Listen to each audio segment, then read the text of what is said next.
Hello folks, I just recently got this Manfrotto Agile V Sling bag, and the reason why I went for this one is to store mostly my lighting gear and anything else important. Now it's a nice size, I like the size of the bag, it's nice and compact, it's not something too much, it's just really to store some of the lighting gear, especially if I'm out for a day. I already did a review if you want to check out the Manfrotto Windsor Messenger medium bag that I had got, and that's mostly for my day bag for my camera gear. You can use this one for any camera gear or that. I do have two cameras, however I'm mostly using it for lighting. So to get straight ahead, I'm going to show you some of the compartments that you get with it. So at the side of the camera bag, you'll notice just a wee pouch, whether you want to store anything important. It's just a small pouch area. I personally store the things you get with it, which is basically the straps. And the straps, you can attach a tripod to the front if you so wish. Personally, I will be using my tripod a lot, so I'll just be carrying it. However,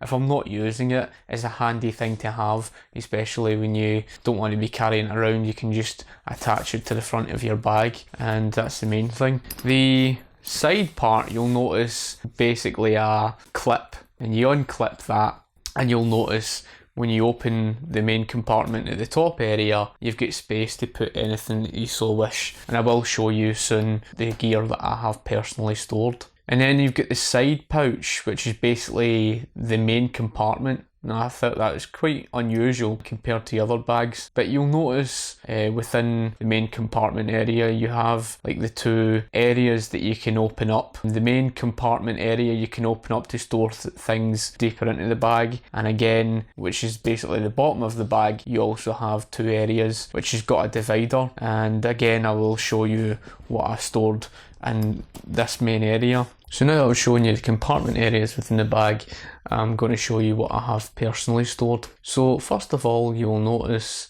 within the top compartment area, I have stored Gary Fong diffusers.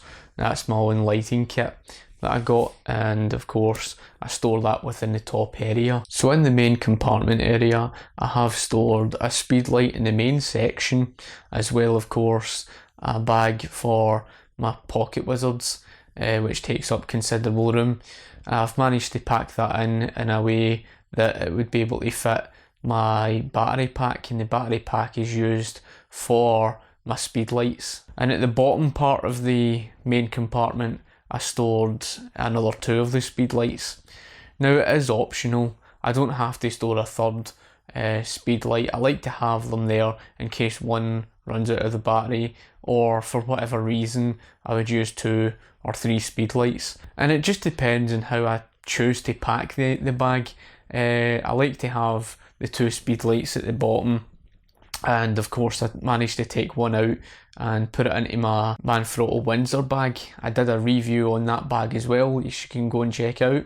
That's mostly for my camera. So you can see I stored a considerable amount in the bag with 2 or 3 speedlights, as well of course the Pocketwizards, the battery pack for the speedlights, and of course a small transmitter for the 600 XRTs. I would imagine if you're going to store it just solely for camera gear, it's a nice bag to have, compact enough, and it's a nice size, it's not too overly big, and that's what I kind of wanted. I didn't want something too big.